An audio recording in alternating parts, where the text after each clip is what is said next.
So let's say I delete the page. And I do that by clicking on trash.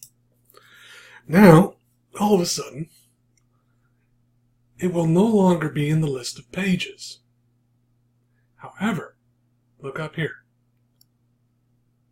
We can see here we have a trash section. So if we click on here, we go into the trash and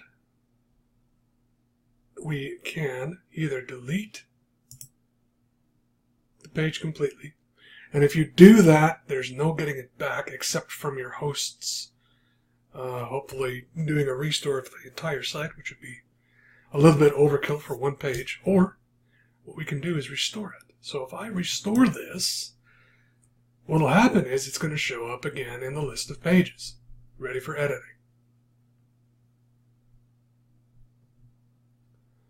So you can see now we're still in trash, and that page is no longer here. So if I go back to all pages, it's there.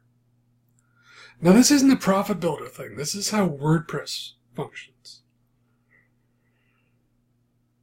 And to be honest, I don't know that there's an easier way they could have implemented this. But that, in a very quick nutshell, is how you work with pages that you have deleted, and how you can either delete them permanently or restore them.